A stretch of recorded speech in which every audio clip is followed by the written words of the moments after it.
Allumage de la flamme du souvenir par Madame Anstedt-Rogron, sous-préfète de Molsheim, et Madame Isabelle Sora, secrétaire générale pour l'administration du ministère des Armées.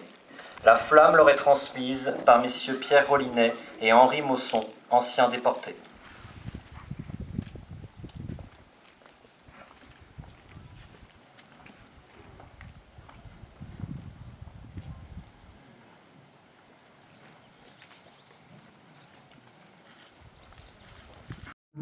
Amis, entends-tu le bruit sourd du pays qu'on enchaîne?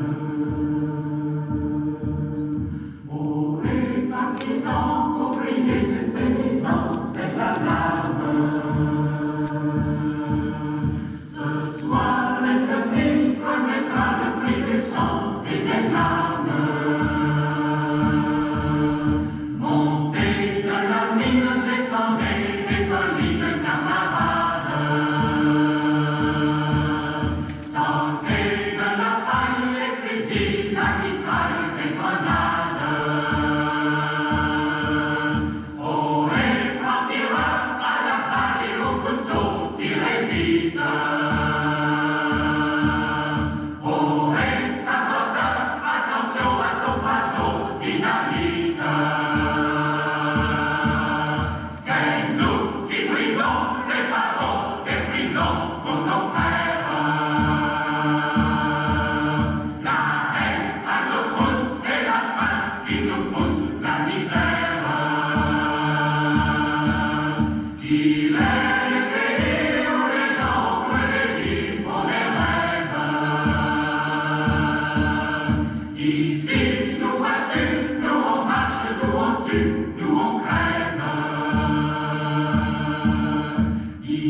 Discours de Monsieur Pierre Rollinet, résistant déporté Nacht-und-Nebel, ancien membre de la commission exécutive, président d'honneur de l'Amicale nationale française des déportés et familles de disparus de Natzweiler Struthof et de ses commandos. Mesdames, Messieurs, chers amis, je suis heureux d'être aujourd'hui parmi vous avec Henri Mausson, réunis pour célébrer la rénovation du mémorial et de la nécropole, qui représente pour la nation le souvenir de la déportation.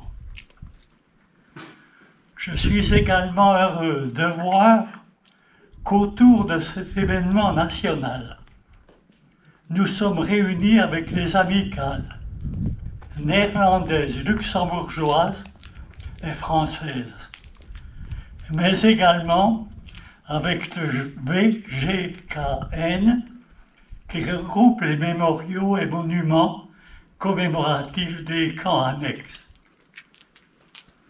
Ne l'oublions pas, le KL Natzweiler, comme tous les autres camps, appartient à l'histoire européenne et participe de sa construction.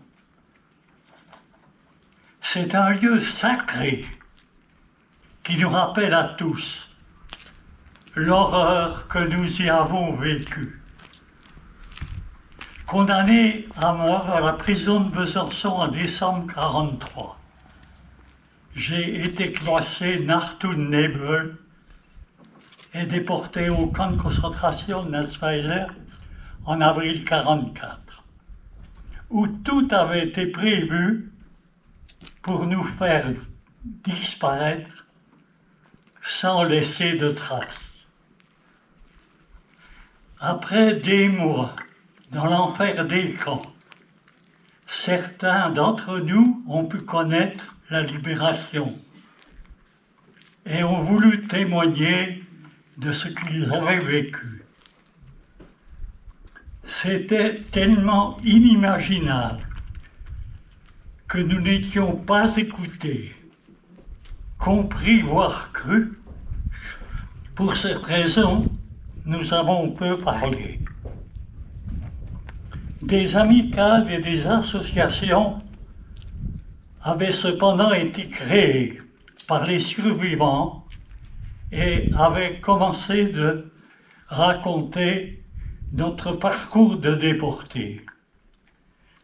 L'éducation nationale nous a ouvert ses portes, a organisé le concours national de la résistance et de la déportation et a permis que nous allions auprès des élèves dans leur classe ou lors de visites au Strothof. J'ai rencontré des millions d'élèves, toujours très intéressés et participatifs. Aujourd'hui, nos voix s'éteignent progressivement, à l'image de celle de mes compagnons, Marcel Leroy, Roger Deniel et Johannes Deval, et des anciens membres de la commission exécutive, François Amoudru et André Laroche, qui nous ont quittés cette année, et dont je salue l'engagement et la mémoire. Bientôt, nous ne serons plus là.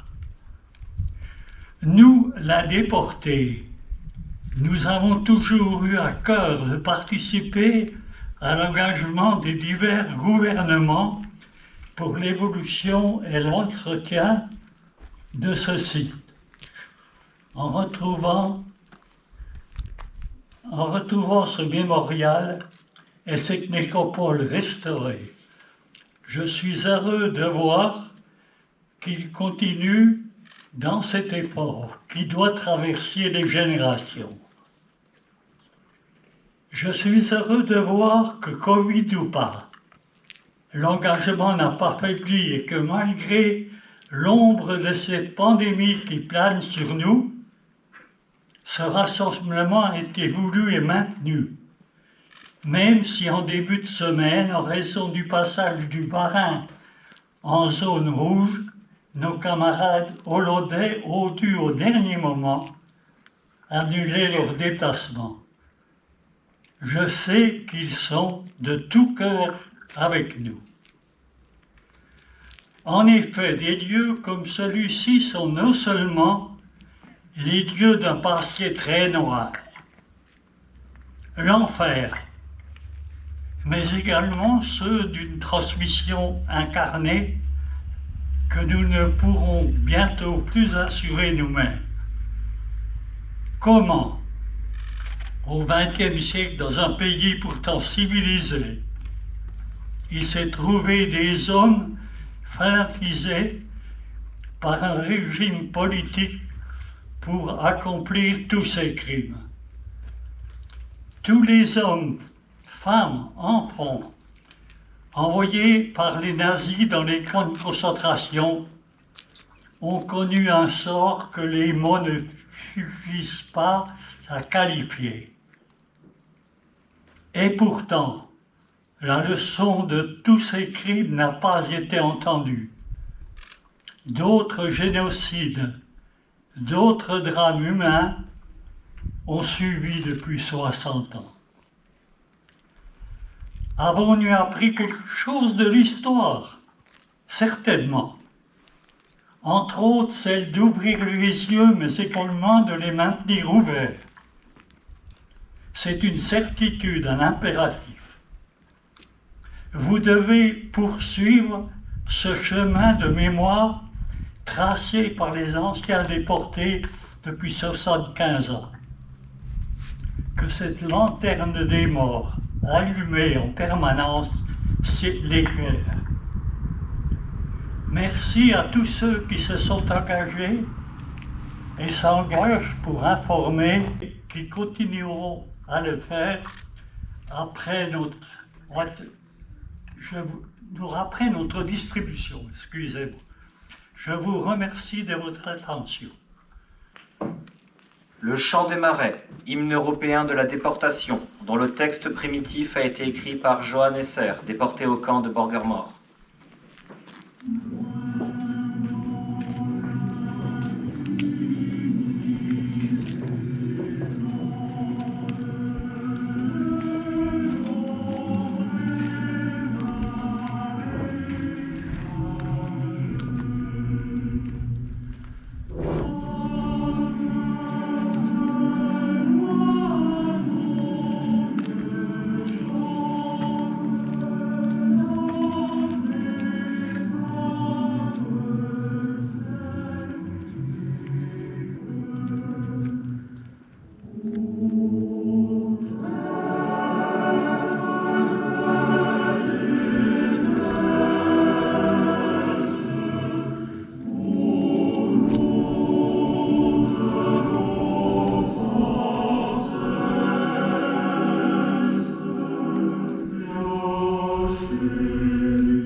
Inaugurée le 5 mai 1957, la nécropole nationale du Struthof recueille la dépouille de 1118 déportés français morts dans les camps ou prisons du Reich. Grâce aux travaux entrepris, cette nécropole bénéficie aujourd'hui d'une restauration complète et les familles pourront à nouveau se recueillir sur la tombe de leurs aïeux. Ce matin, en hommage à tous les déportés qui reposent en ce lieu, une rose rouge ornée d'un liseré bleu, en référence aux couleurs européennes, a été déposée sur chacune des tombes. Symboliquement, 3 descendants des victimes inhumées à la nécropole vont déposer à leur tour une rose sur la sépulture de déportés inconnus. Madame Liliane Carré, fille de Yvon Carré, décédée le 19 juin 1944 à Halle. Monsieur Nicolas Schifferling, petit-neveu de Jean-Louis Riva, décédé le 10 février 1945 à Weilingen. Monsieur Jean-Pierre Bans, fils de Rachel Senman, décédé le 25 février 1945 à Ragun. Mesdames et messieurs, le chant « Les camarades du KL » écrit par Ed Barbel, déporté luxembourgeois au camp de Natzweiler.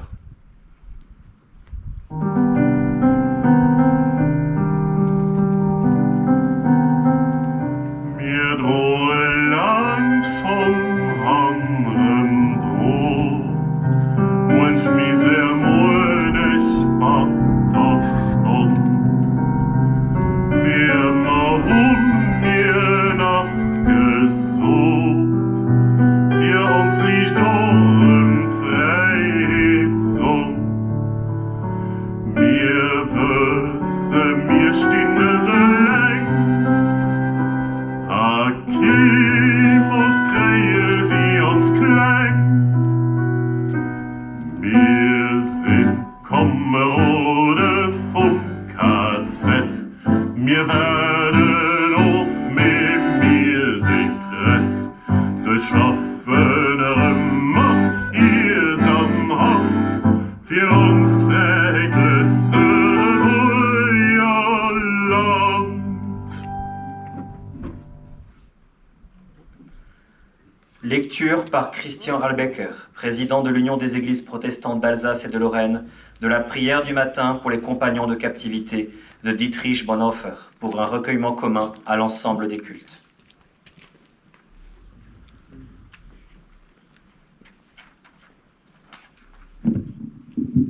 Je vous invite à prendre place.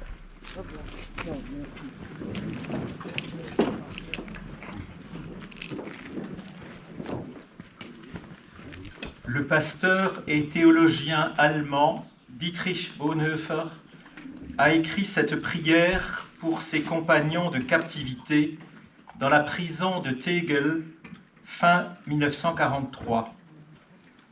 Luttant dès 1934 contre l'idéologie nazie, il a été interdit d'enseignement en 1935. Ses liens avec des officiers allemands opposés au nazisme le conduisent en prison en avril 1943. Considéré comme prisonnier personnel d'Adolf Hitler, il sera pendu au camp de Flossenbürg le 9 avril 1945, quelques jours avant la capitulation de l'Allemagne.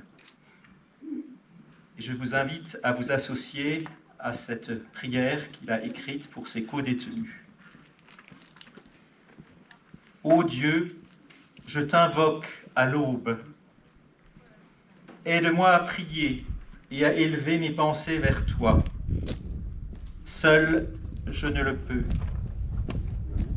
En moi, tout est sombre, mais en toi est la lumière. Je suis seul, mais tu ne m'abandonnes pas. Je suis sans courage, mais le secours est en toi. Je suis inquiet, mais la paix est en toi. En moi habite l'amertume, mais en toi la patience. Je ne comprends pas tes voies, mais tu connais mes chemins. Père du ciel, je te loue et je te rends grâce du repos de la nuit. Je te loue et te rends grâce du jour nouveau. Je te loue et te rends grâce de toute ta bonté et de ta fidélité dans ma vie passée. Tu m'as fait du bien. Donne-moi d'accepter maintenant de ta main ce qui m'accable.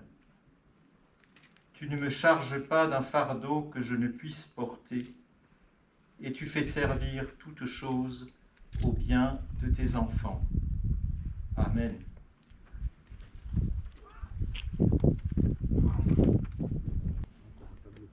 Mesdames et messieurs, le chant La Voix du rêve, composé par Arthur Poitvin, déporté français au camp de Natzweiler. Quand revient le moment du rêve, que peu à peu le blanc entier s'endort, dans le soin qui s'achève, en levant de la nuit des miracles, parfois en notre amour pelasse, monte soudain un trouble sans pareil. C'est comme un mièvre qui passe, c'est comme un rayon de soleil. Écoutez, c'est la voix du rêve qui revient chanter en nos cœurs. Une aurore se lève, présageant pour l'avenir des jours meilleurs. Mirador, barbelés, brimades, cela n'est plus que souvenirs amers. Chaque soir l'on s'évade, bien loin de Natzweiler. Aujourd'hui, cela n'est qu'un songe, oui, mais demain la réalisera. Si les choses s'arrangent, disons que bientôt la liberté nous reviendra. Oh, cette liberté chérie, préparons bien nos cœurs et nos esprits, afin que nos fils oreilles n'aient à jamais venir ici. Natzweiler est un mauvais rêve, lui bientôt fuira de nos cœurs. Déjà l'aube se lève, présageant pour l'avenir un jour meilleur. Mirador, barbelés et chênes ne seront plus que souvenirs amers. Nous rirons de nos peines, bien loin de Natzweiler.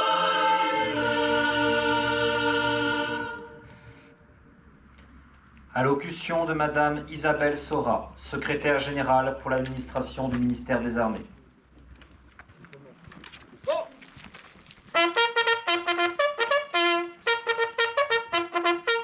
Présentez. Bon.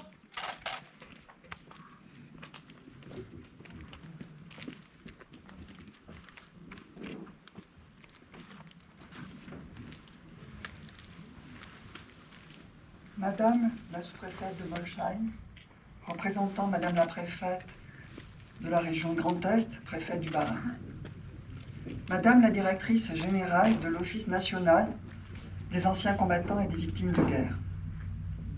Messieurs les parlementaires, Monsieur le président du conseil départemental, Madame la conseillère régionale, Général, gouverneur militaire de Strasbourg, Monsieur le maire, Mesdames et Messieurs les élus, Monsieur Pierre Rollinet et Monsieur Henri Mousson, rescapés du Struthof.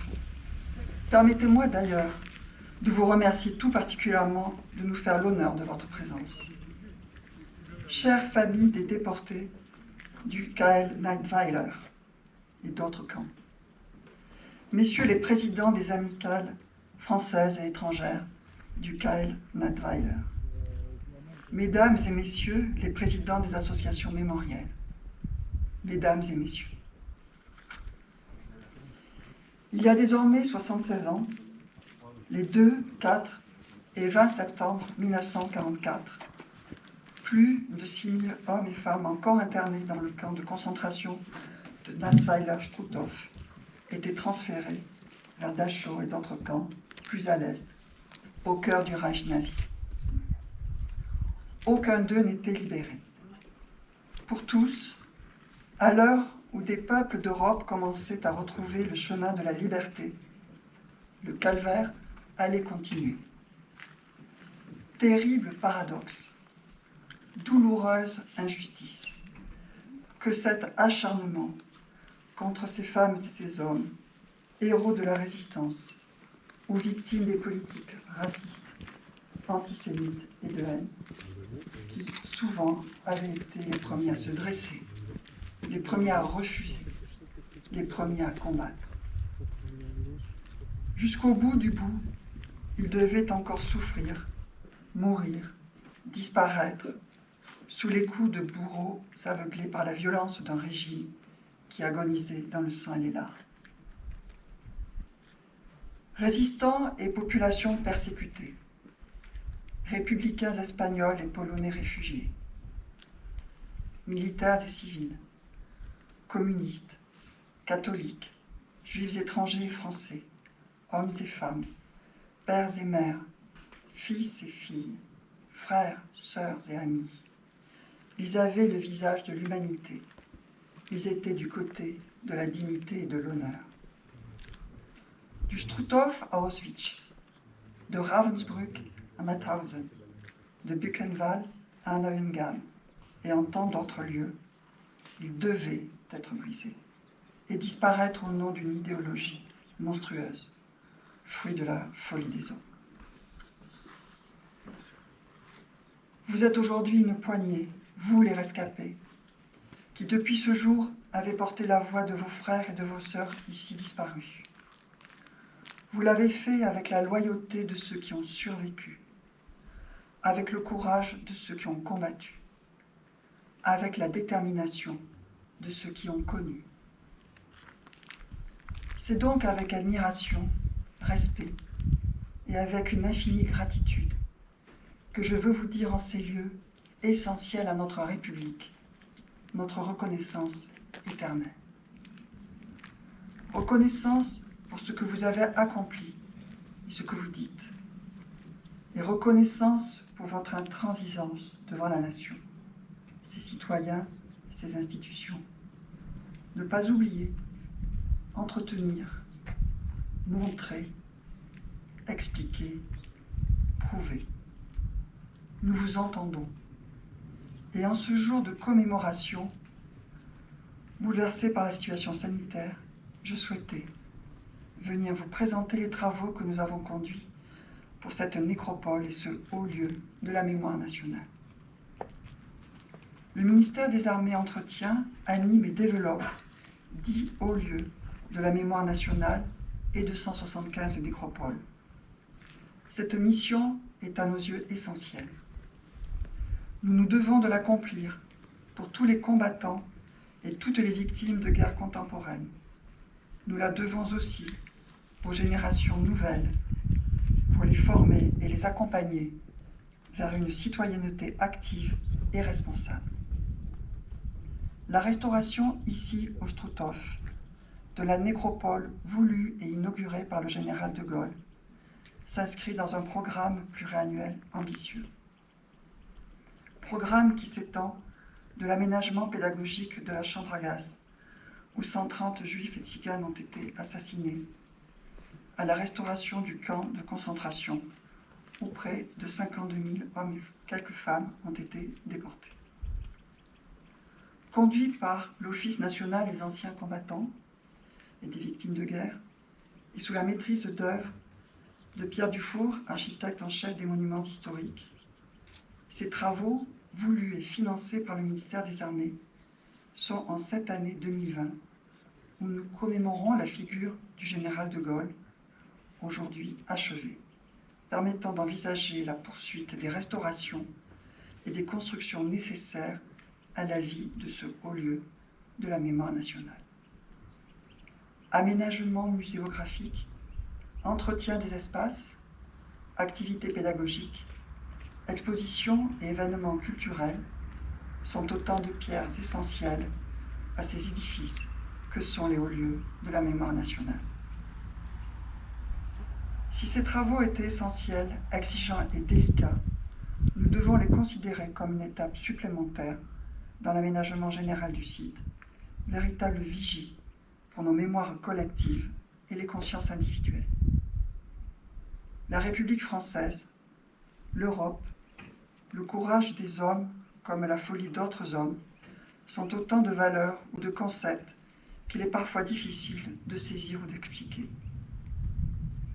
Ici, au Struthof, ce sont autant d'éléments tangibles et matériels, sensibles et omniprésents. Nous les conserverons. Nous les conserverons, car ils doivent nous avertir, à défaut de nous prémunir systématiquement, nous responsabiliser et nous aider à vivre ensemble dans la paix des nations. Ici, au Struthof, une trentaine de nationalités sont représentées parmi les déportés. Ici aussi, l'Europe s'est écrite. C'est ce que nous avons voulu rappeler en créant ici, en 2005, le Centre européen du résistant déporté. C'est ce que nous faisons aujourd'hui en accueillant les représentants des amicales des déportés françaises, luxembourgeoises et néerlandaises. Permettez-moi, Madame la sous-préfète, Messieurs les rescapés, Mesdames et Messieurs les parlementaires, les élus et les présidents d'associations, de clore cette intervention en empruntant les mots de Primo Levi, écrivain et scientifique italien déporté en 1944 à Auschwitz, mais dont les propos peuvent être étendus à cette commémoration. Ce qui a eu lieu est une abomination, qu'aucune prière, aucun pardon, aucune expiation, rien de ce que l'homme a le pouvoir de faire ne pourra jamais réparer. Nous ne pourrons jamais réparer, mais nous devons nous souvenir à jamais. Dépôt de gerbe de M. Jean-Luc Schwab, président de l'amicale française Notzweiler, de M. Pierre Huss, président de l'amicale luxembourgeoise, du colonel Michel Hubrecht, représentant l'amicale néerlandaise, de M. Jean-Marie Müller, président du comité international de Notzweiler, et de M. Guillaume Dandelot, directeur du CERD, représentant du VGKN. Comment? Bon!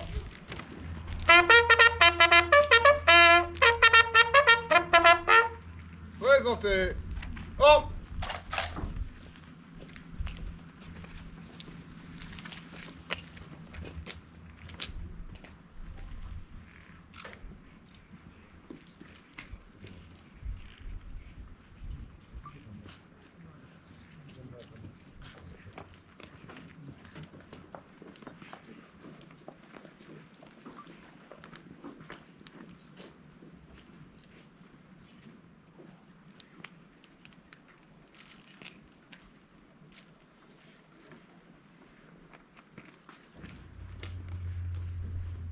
Dépôt de gerbe de M. Manuel Montobbio, représentant permanent du Royaume d'Espagne auprès du Conseil de l'Europe, de M. Andrej Slabnikar, représentant permanent de la République de Slovénie auprès du Conseil de l'Europe, de M. Stéphane Müller, représentant permanent du Grand-Duché du Luxembourg auprès du Conseil de l'Europe, et de Mme Marianne Termano, consul de la République fédérale d'Allemagne et adjointe au représentant permanent auprès du Conseil de l'Europe.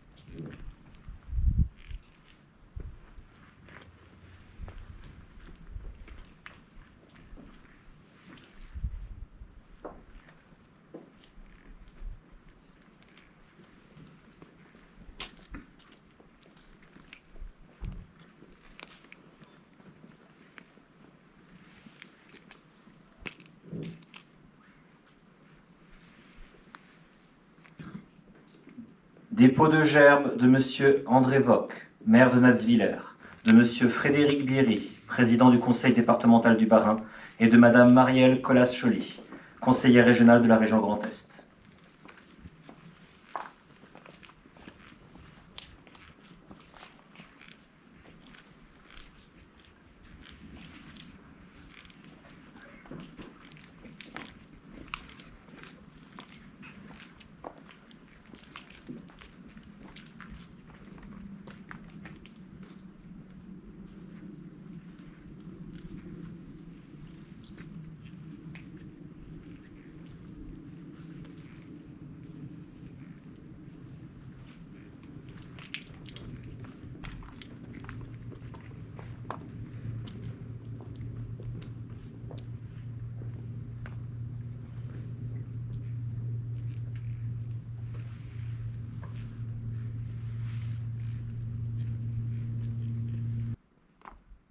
Dépôt de gerbe de Mme Isabelle Sora, secrétaire générale pour l'administration du ministère des Armées, et de Mme Véronique Possel de Lély, directrice générale de l'Office national des anciens combattants et victimes de guerre.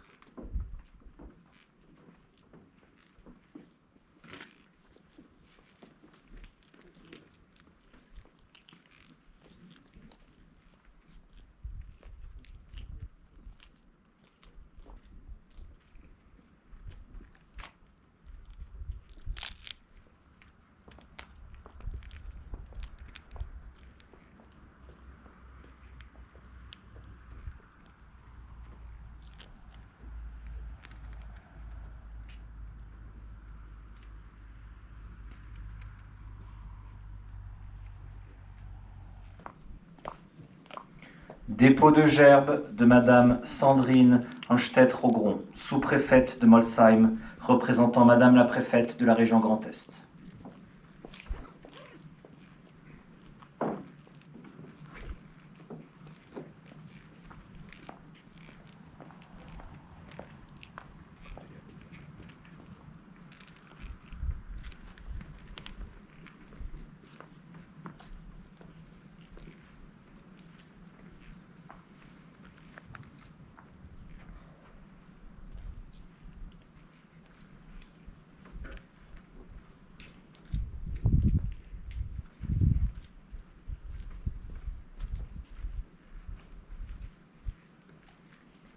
Oh non!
Reposez.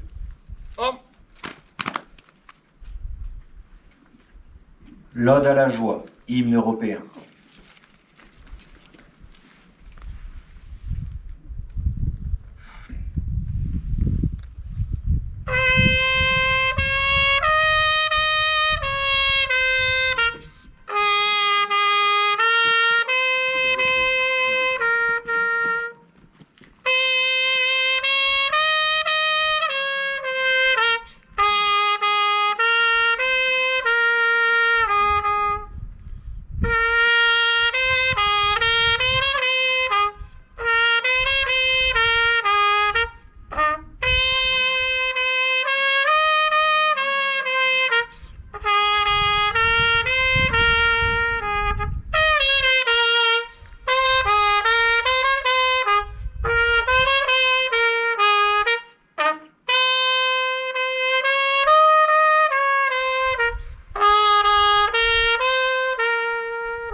Extinction de la flamme du souvenir par Madame la sous-préfète de Molsheim.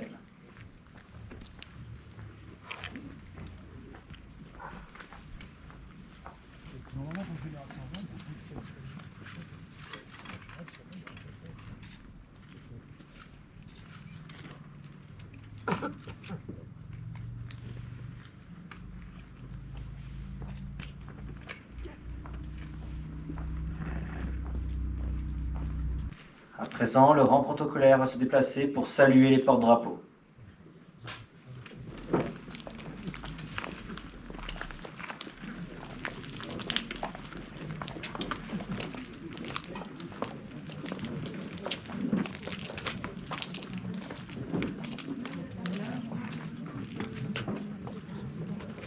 Vous pouvez vous asseoir si vous le souhaitez.